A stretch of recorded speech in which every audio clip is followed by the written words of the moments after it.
Bonjour à tous, c'est Pafoum. Je suis très heureux aujourd'hui de vous présenter notre dernière victoire qui nous a permis de passer tout simplement niveau 9.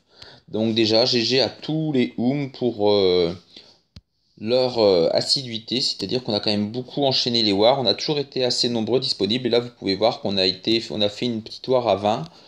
On a fait un gros pourcentage, 98%. On en a laissé quand même quelques villages, mais toujours avec des grands pourcentages, 95, 98, 87, 99 et 95. Donc du coup, c'est vrai qu'on aurait pu faire bien plus mal contre ce clan simplement niveau 2, qui était un clan de recrutement d'un gros clan, avec simplement 4 défaites pour 97 victoires. Donc on a eu peur un peu de se faire déglinguer, mais finalement ça s'est très bien passé.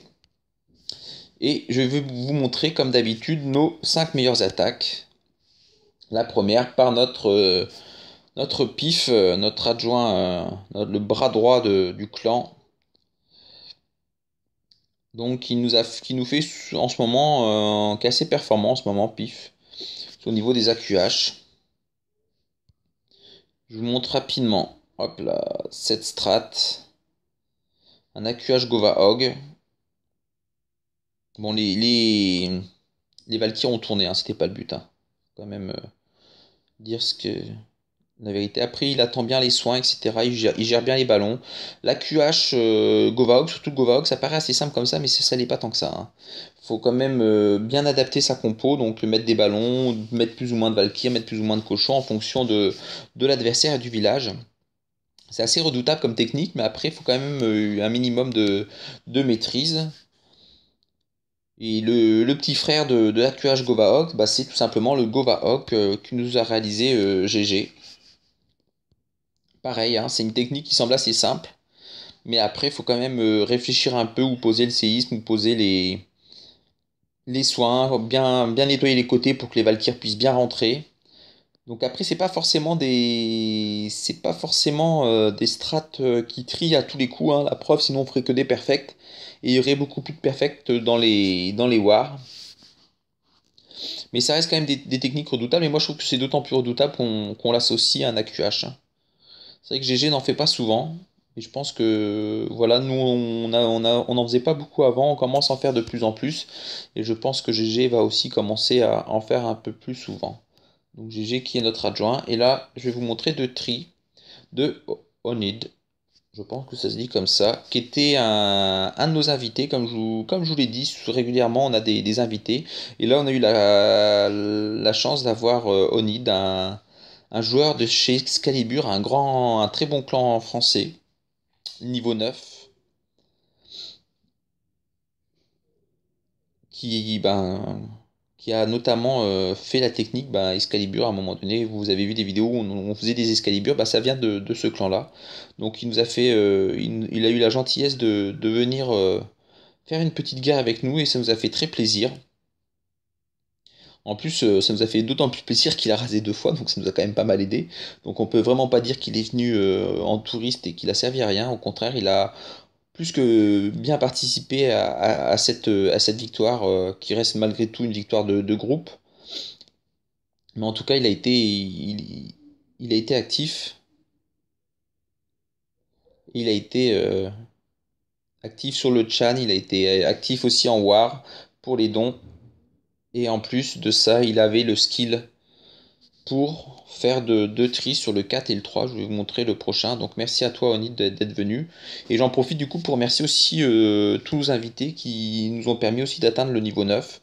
Tous ceux qui sont venus régulièrement, des Marshall légendes, des Marshall Nation ou des Big Family Team.